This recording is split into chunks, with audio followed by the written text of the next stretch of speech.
स्वागत है दोस्तों आप लोगों का आपके अपने YouTube चैनल हिंदी मंथन पर। मैं रणजय सिंह आप लोगों का तहे दिल से स्वागत, अभिनंदन और वंदन करता हूं।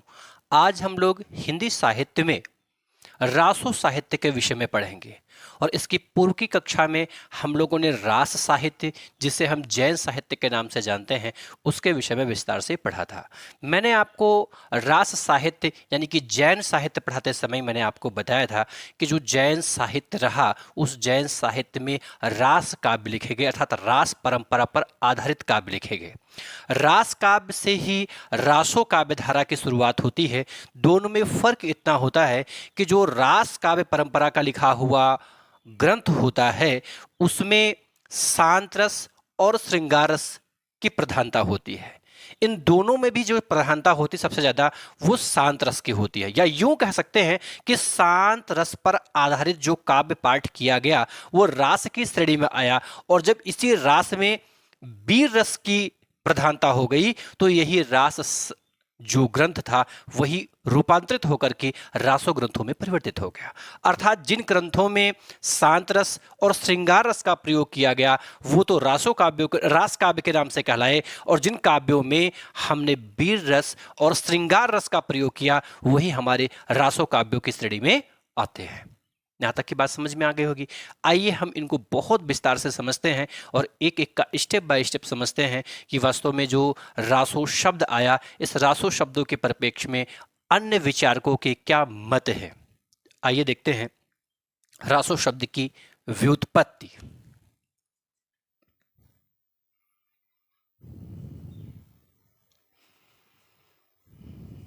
रासो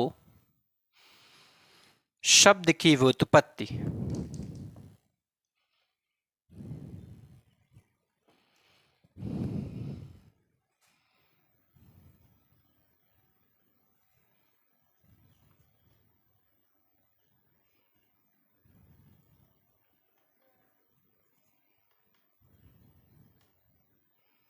रासो शब्द की व्युत्पत्ति देखिए, रासो शब्द की व्युत्पत्ति के परिप्रेक्ष्य में गारसा दा तासी, गारसा द तासी मानते हैं कि जो रासो शब्द है उसकी व्युत्पत्ति जो हुई है, इसको थोड़ा सा इधर पलट के लिखते हैं तो शायद और बेहतर तरीके से आप समझ पाए। जो गारसा दा तासी हैं वो मानते हैं कि इस रासो शब्द की जो व्युत्पत्ति हुई है, इस रासो शब्द की जो व्युत्पत्ति हुई है वो राजसूई शब्द से हुई है। किससे? राजसूई शब्द से। ठीक है, आपसे पूछा जाए कि रासो शब्द की व्युत्पत्ति राजसूई शब्द से कौन मानते हैं, तो मानते भैया गारसा दा तासी। कौन मानते भैया? गारसा द तासी मानते हैं। और रसायन शब्द से,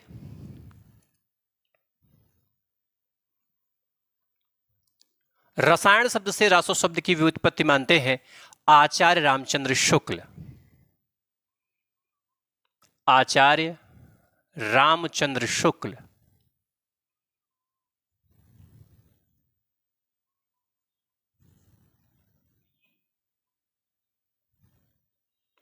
और रासक शब्द से, रासक शब्द से मानते भैया हजारी प्रसाद द्विवेदी। कौन भैया? हजारी प्रसाद द्विवेदी।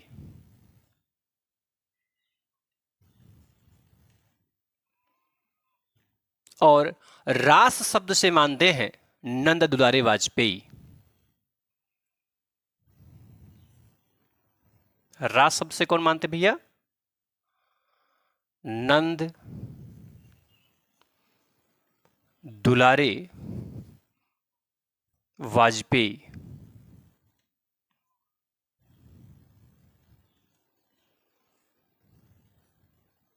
वाजपेयी जी मानते हैं। ये जो रासो शब्द है उस रासो शब्द के विषय में बात बताई गई है कि जो रासो शब्द है उस रासो शब्द के विषय में गार्शा दत्तासी मानते हैं कि रासो शब्द का जो निर्माण हुआ है, उसकी जो व्युत्पत्ति हुई है, जो निकला हुआ है, वो राजसूय शब्द से निकला है। किंतु आचार्य रामचंद्र शुक्ल इसे रसायन शब्द से मानते हैं और हजारी प्रसाद द्विवेदी इसे राशक शब्द से मानते हैं और नंद दुलारे वाजपेयी इसे रास से मानते हैं। जिसमें सबसे ज्यादा प्रसिद्ध है वो यह रसायन शब्द का माना गया, अर्थात आचार्य रामचंद्र शुक्ल का माना गया है, और उसी की समतुलना में इस रासक शब्द को भी माना गया है। अर्थात आचार्य रामचंद्र शुक्ल और हजारी प्रसाद द्विवेदी का जो मत है, यह सर्वमान्य मतों की श्रेणी में आता है। ये जो रासो साहित्य रहे, इन रासो साहित्यों की भाषा क्या रही? भाषा, रासो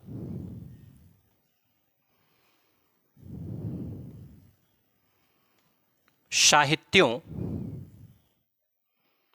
की भाषा। अगर रासो साहित्यों की हम भाषा की बात करें तो जो हमारे रासो ग्रंथ लिखे गए उनकी जो भाषा शैली थी वो दो भाषा शैली थी। कितनी? दो। कौन कौन सी थी? तो एक थी डिंगल भाषा। क्या भैया? डिंगल भाषा। और एक थी पिंगल भाषा। पिंगल भाषा। हम डिंगल भाषा को कर्कश भाषा कहते हैं।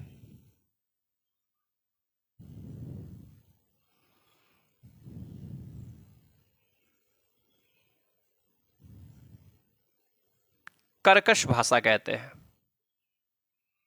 या इसी को हम लोग कटु भाषा भी कहते हैं। कटु भाषा।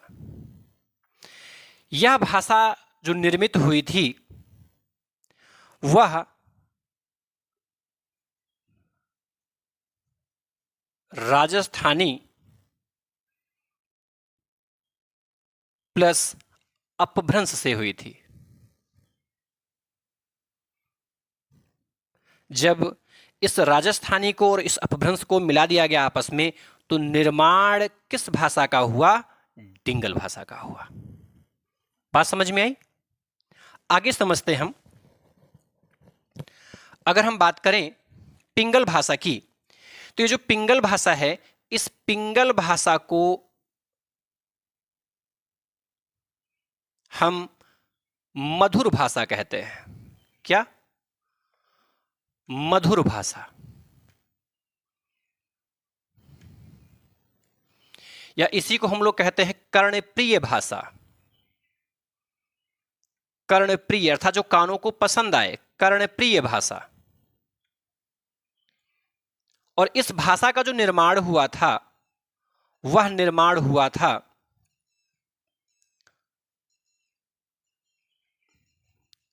व्रज भाषा प्लस अपभ्रंश भाषा।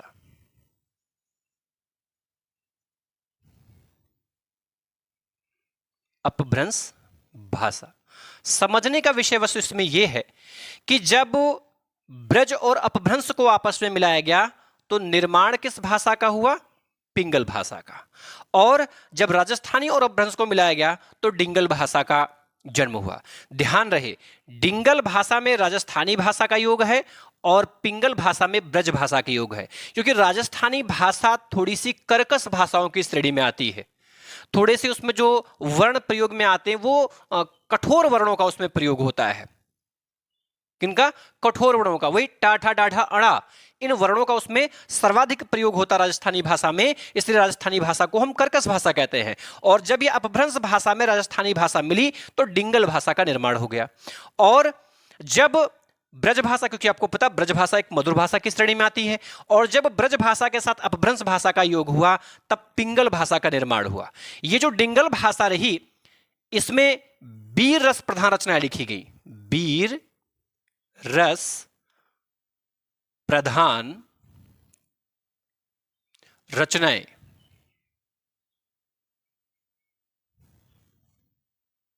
ठीक है।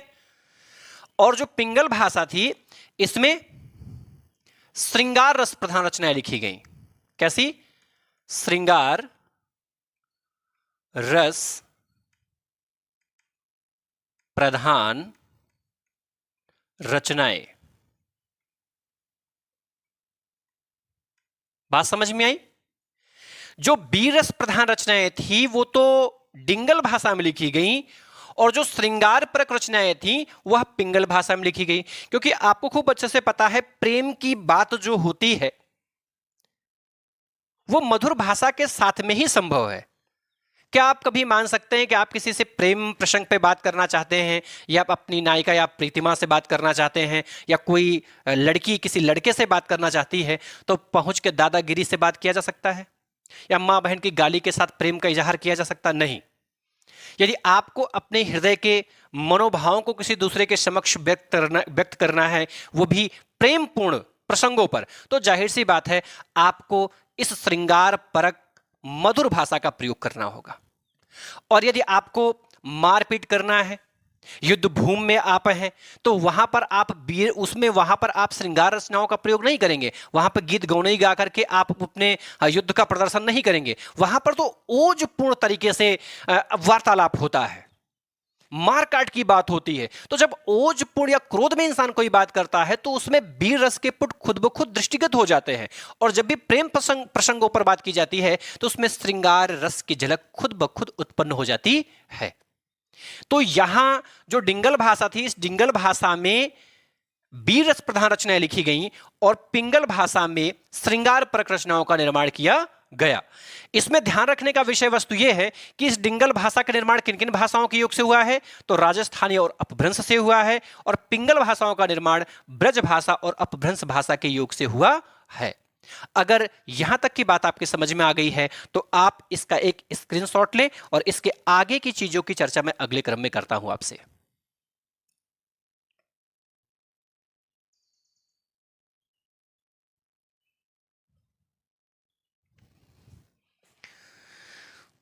चीजें समझ में आ रही हैं आपके?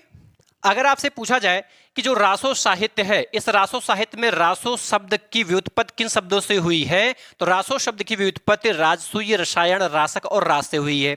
राजसूय शब्द से गारसा दातासी मानते हैं, रसायन शब्द से आचार्य रामचंद्र शुक्ल मानते हैं, रासक शब्द से हजारी प्रसाद द्विवेदी मानते हैं, और रास शब्द से नंद दोरारे वाजपेयी मानते हैं।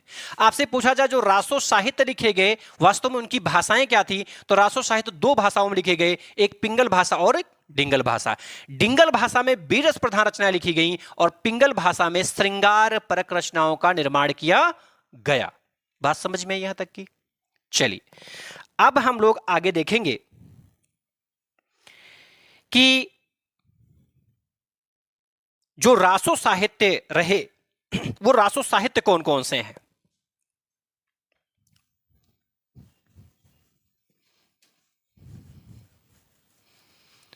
प्रमुख रासो साहित्य, प्रमुख रासो साहित्य अर्थात रासो साहित्य के अंतर्गत आप प्रमुख रासो ग्रंथ कौन कौन से हैं जिसके विषय में आप अध्ययन करेंगे या आपको अध्ययन करना चाहिए। इसमें कुछ प्रमुख रचनाएं हैं जिसके विषय में आपको जानना जरूरी है, किंतु उन प्रमुख में भी कुछ और प्रमुख रचनाएं ऐसी हैं जिनके विषय में आपको विस्तार से जानना होगा। यदि आप उसे विस्तार पूर्वक समझते हैं, जानते हैं, तो पेपर टाइम में आपको किसी भी प्रकार की किसी भी समस्या का सामना नहीं करना पड़ेगा। ठीक है, तो हम लोग जानते हैं प्रमुख रासो ग्रंथ। प्रमुख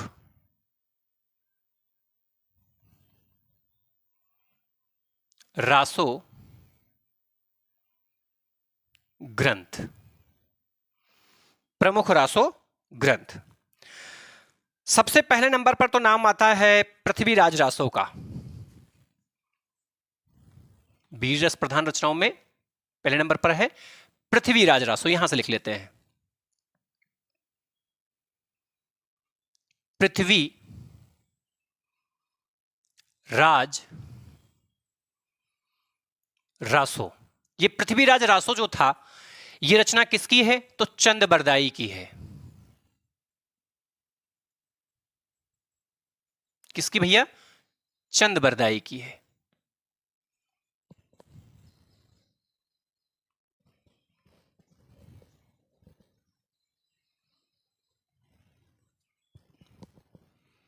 चंद बरदाई की रचना है। अगर अन्य रचनाओं की मैं बात करूं तो दूसरे नंबर पर नाम आता है विशल देव रासो का। किसका भैया? विशल देव रासो। विशल देव रासो।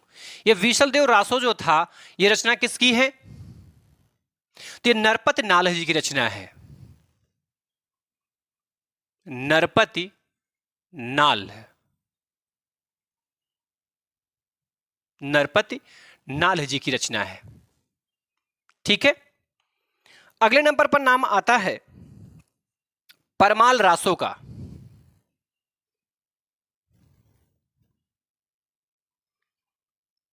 परमाल रासो। ये जो परमाल रासो है, ये जगनिक की रचना है। किसकी भैया? जगनिक की रचना है। अगले नंबर पे जो नाम आता है वो नाम आता है खुमाड़ रासो का। किसका भैया? खुमाड़ रासो का।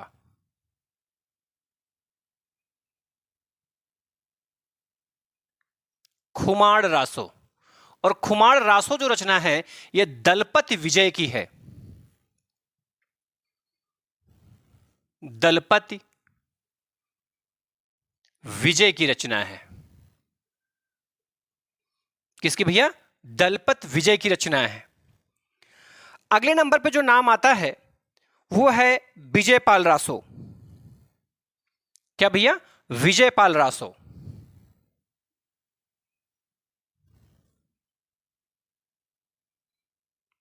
विजयपाल रासो। ये विजयपाल रासो जो रचना है यह नल सिंह की रचना है। किसकी? नल सिंह। नल सिंह की रचना है। और अगली जो रचना है उसका नाम भैया हम्मीर रासो है। क्या? हम्मीर रासो।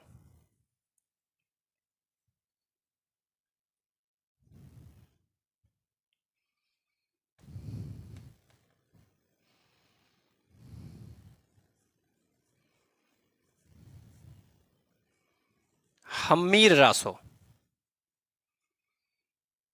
और ये जो हम्मीर रासो लिखा गया है ये सारंगधर के द्वारा लिखा गया है। किसके द्वारा भैया? सारंगधर के द्वारा लिखा गया है।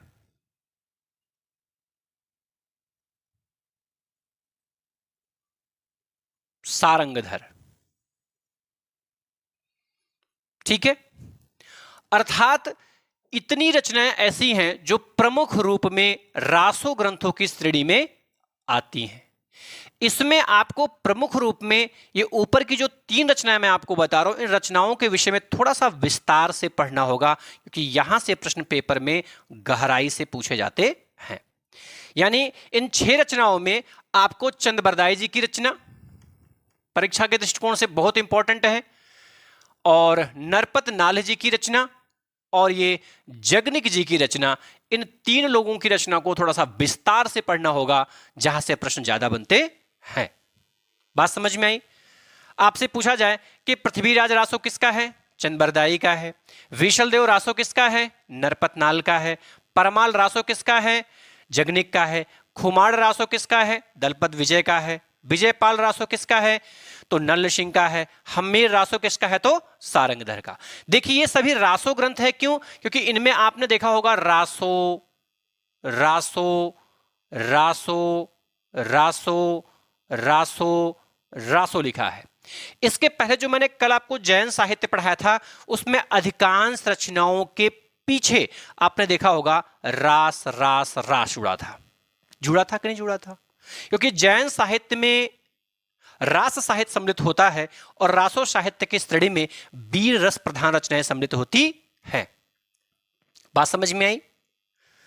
अब ये रास और रासों का मामला यदि आपके मन में भ्रम उत्पन्न कर रहा है तो इसकी गहराई में थोड़ा सा हम उतरना चाहेंगे। इसकी वास्तविकता यदि हम समझते हैं तो ये चीजें और बेहतर तरीके से हमारे समझ में आ जाएंगी।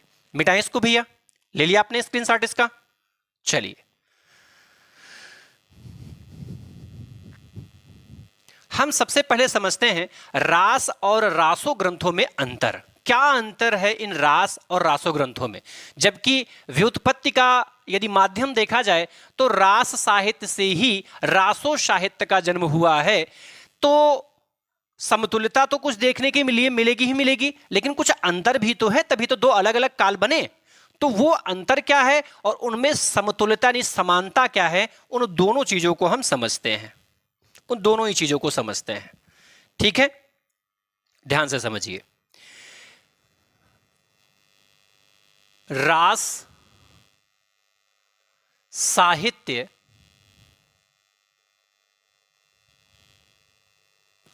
व रासो साहित्य में अंतर।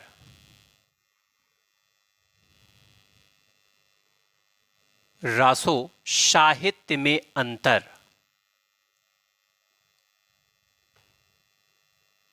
साहित्य में अंतर। आखिर क्या अंतर है इस रास साहित्य और रासो साहित्य में, उसे हम लोग समझते हैं। तो सबसे पहले एक जगह हम लोग लिख लेते हैं रास साहित्य,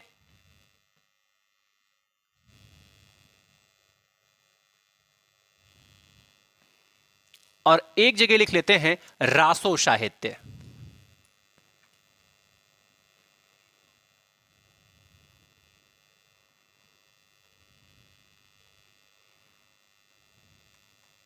रासो साहित्य। ठीक है, अब हम लोग एक एक अंतर पर सविस्तार रूप से अध्ययन करते हैं, तभी हम इसकी वास्तविकता को ग्रहण कर पाएंगे कि वास्तव में इसकी वास्तविकता क्या है ना। आपको पता है इन दोनों में बहुत बड़ा डिफरेंस है, बहुत बड़ा अंतर है, लेकिन अगर वो अंतर ही हमको नहीं पता होगा तो हम इसकी वास्तविकता कैसे समझ पाएंगे। सबसे बड़ा पहला अंतर यह है,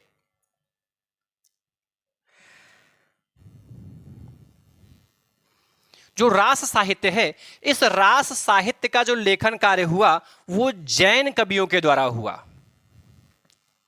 पहली खास बात, जैन कवियों के द्वारा, जैन कवियों के द्वारा लेखन कार्य, लेखन कार्य अर्थात जो रास साहित्य लिखा गया वो रास साहित्य इन जैन कवियों के द्वारा लिखा गया। जबकि जो रासो साहित्य था, उस रासो साहित्य का निर्माण चारण जाति के लोगों ने किया था, चारण या भाट जाति के लोगों ने किया था। यहां लिखेंगे चारण या भाट जनजाति के लोग,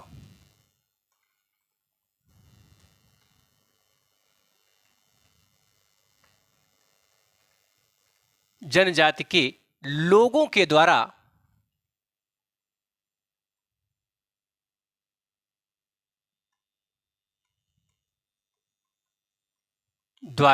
लेखन कार्य,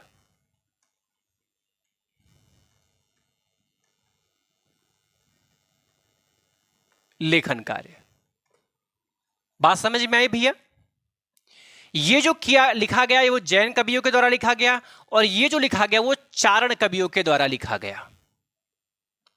ठीक है, आगे समझते हैं। जो जैन साहित्य लिखा गया भैया, जो जैन साहित्य लिखा गया, इस जैन साहित्य की सबसे खास बात यह थी कि जैन साहित्य में जो रस था वह कौन सा रस था? तो जैन साहित्य में प्रधान रस शांत रस था। जैन साहित्य का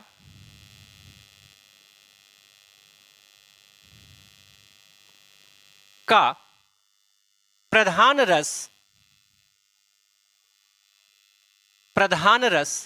शांत रस था।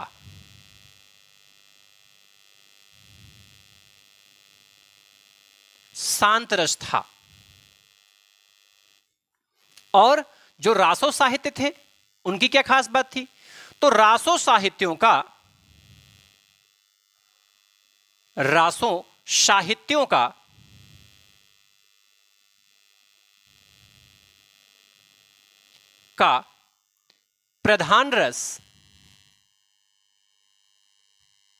प्रधान रस वीर रस था।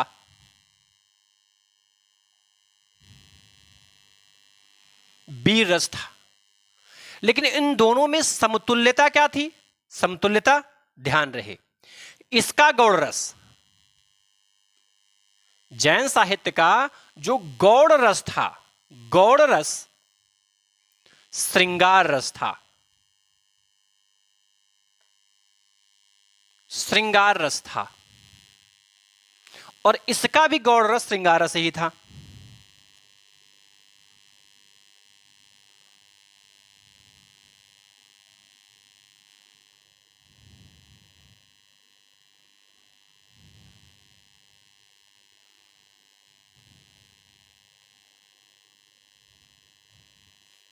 बात समझ में आ गई?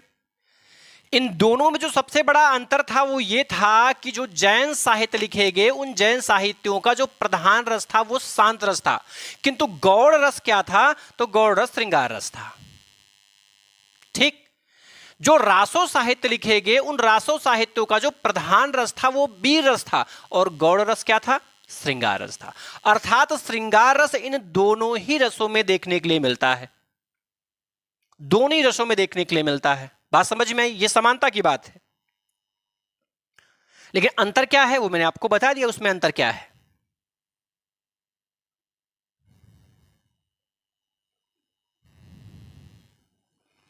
भाषा। जो जैन साहित्य था उसकी भाषा मैंने आपको बताई थी कि जैन साहित्यों की भाषा वर्तमान जन भाषा, जिसे हम प्रकृत भाषा या अर्धमागधी भाषा के नाम से जानते हैं, वो जैन साहित्यों की भाषा रही। वर्तमान जन भाषा या प्राकृत भाषा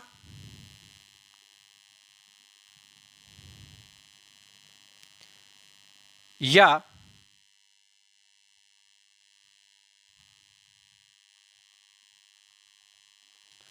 अर्धमागधी भाषा रही। ठीक है। उस समय की जो जनभाषा थी वो जनभाषा क्या थी? प्रकृत भाषा।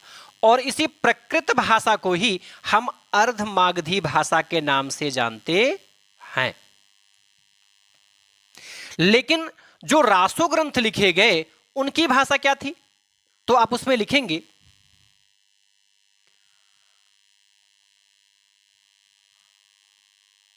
रासो ग्रंथों की भाषा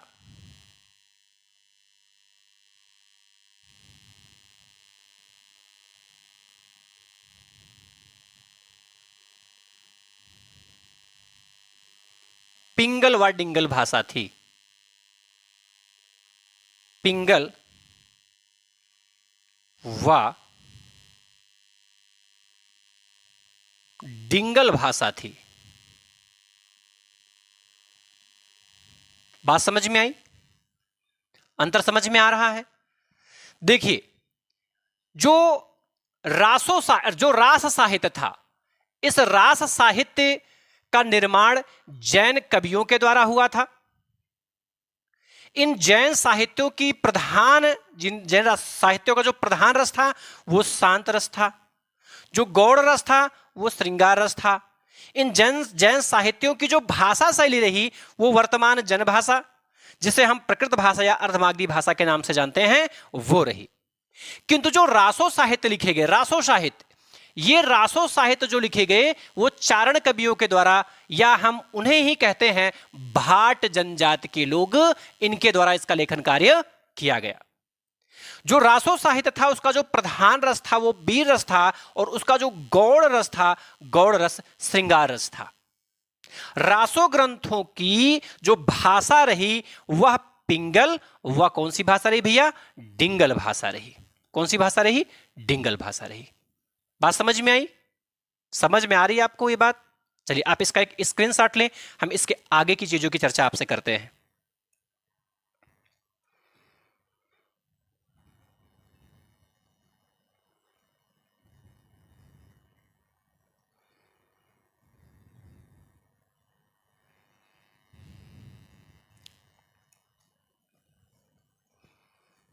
लिख लिया?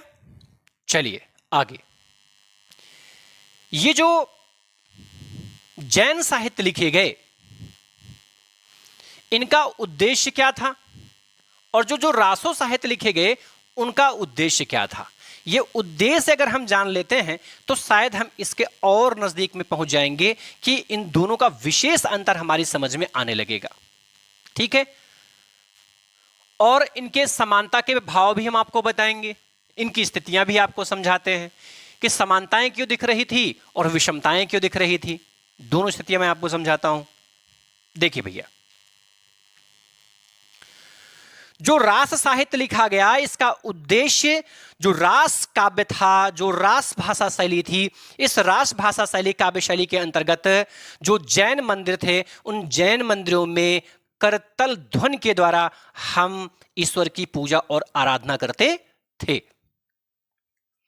लिखेंगे हम, जैन मंदिरों में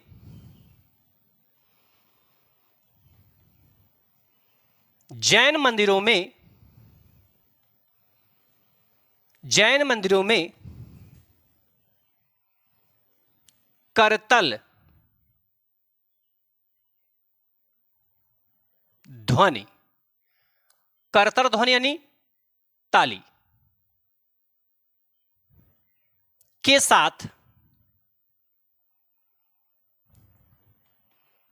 साथ रास काव्य पाठ,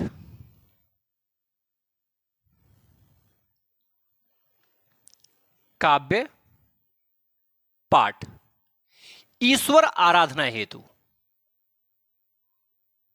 ईश्वर आराधना हेतु, ईश्वर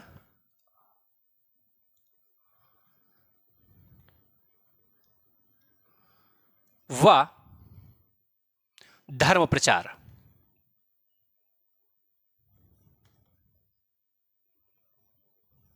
वह धर्म प्रचार था। जबकि जो रासो साहित्य लिखे गए, इन रासो साहित्यों का मुख्य उद्देश्य क्या बना? आश्रयदाताओं की प्रशंसा,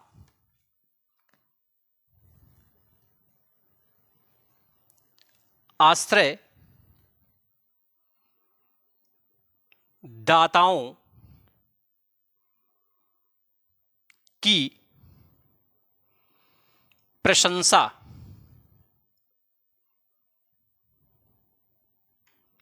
प्रशंसा। ठीक है?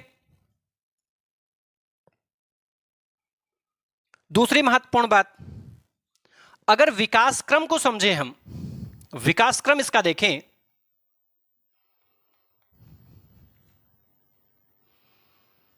विकास क्रम,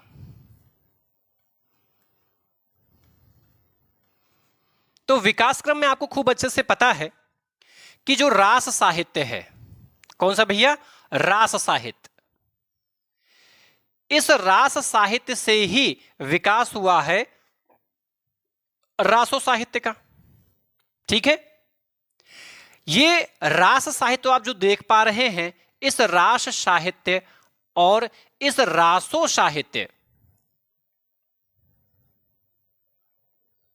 में अंतर, मुख्य अंतर क्या है? देखिए, जो रास साहित्य रहा, इस रास साहित्य में हम किन किन रसों का प्रयोग करते थे?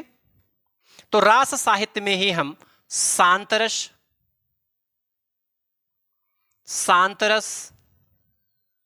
इसको हटा देते हैं और बेहतर तरीके से समझ में आएगा। जो रास साहित्य था भैया, रास साहित्य में हम लोग सांतरस, श्रृंगार रस और वीर रस का प्रयोग करते थे। ठीक है। लेकिन जो शांत रस और श्रृंगार रस से निर्मित साहित्य थे, काव्य पाठ थे, वो तो रास कहलाए। क्या कहलाए? रास कहलाए। किंतु जो श्रृंगार और वीर रस के योग से बने वे क्या कहलाए? तो वे रासो कहलाए। क्या कहलाए? रासो। तो कहीं ना कहीं इस रास साहित्य से ही आपके इस रासो साहित्य का जन्म हुआ है। इसलिए इसमें कुछ समतुल्यता देखने के लिए मिलती है, लेकिन यह साहित्य अलग है और यह साहित्य अलग है, इसलिए इन दोनों में अंतर भी देखने के लिए मिलता है। समझ में आई मेरी बात? समझ पाए आप इस बात को? चलिए, अगर यहां तक की बात समझ में आ गई तो इसकी कुछ और महत्वपूर्ण चीजें हैं जो हम लोग समझेंगे। जैसे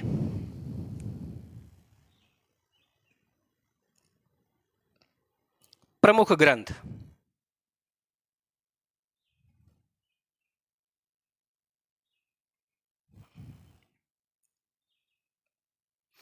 प्रमुख प्रवृत्तियां, रासो साहित्यों की प्रमुख प्रवृत्तियां, ये तो समझ में आ गया आपके। चलिए अब रासो साहित्य की तरफ चलते हैं। रासो साहित्य में क्या क्या खास खास बातें देखने के लिए मिलती हैं।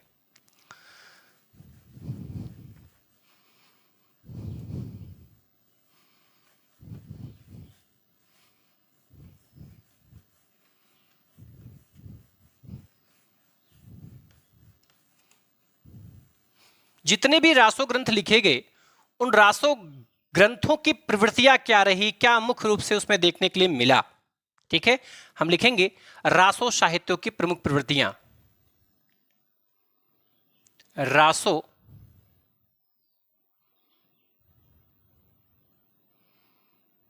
साहित्य की प्रमुख प्रवृत्तियां।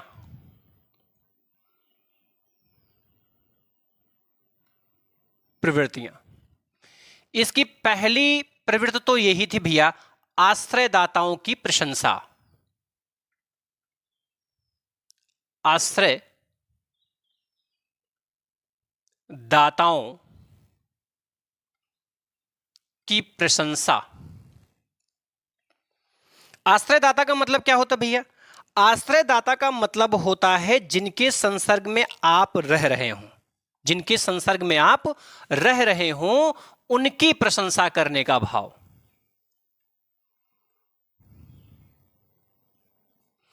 उनकी प्रशंसा करने का भाव।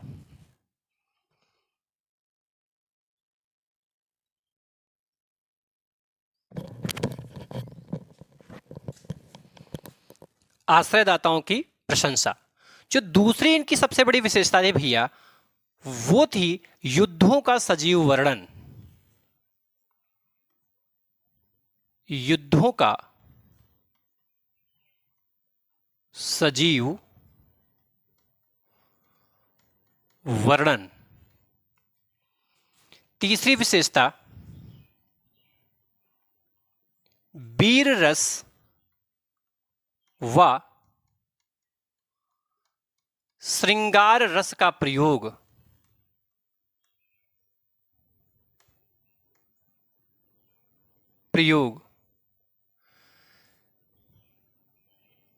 पिंगल व डिंगल भाषा का प्रयोग। पिंगल व डिंगल भाषा का प्रयोग। भाषा का प्रयोग। ठीक है, ये उस समय के जो रासो साहित्य थे उन रासो साहित्यों की प्रशंसा विशेषता की बात रही। अब हम लोग शुरुआत करने वाले हैं सबसे पहले विशल देव रासो। क्या भैया? विशल देव रासो। अब हम लोग क्या करेंगे, एक एक ग्रंथ के विषय में खूब विस्तार से पढ़ेंगे। ठीक है, किंतु आज की इस कक्षा को मैं यहीं पर स्थगित करता हूं। इसके आगे की चीजों की चर्चा हम लोग अगले क्लास में करेंगे, लेकिन जाने से पहले आपसे निवेदन करते हैं कि कृपया आप हमारे इस चैनल को लाइक करें, सब्सक्राइब करें इस वीडियो को भी लाइक करें, इस पर कमेंट करें और इस वीडियो को ज़्यादा से ज़्यादा लोगों के पास में शेयर करें, जिससे कि सभी लोगों को इसका विशेष लाभ मिल सके। धन्यवाद।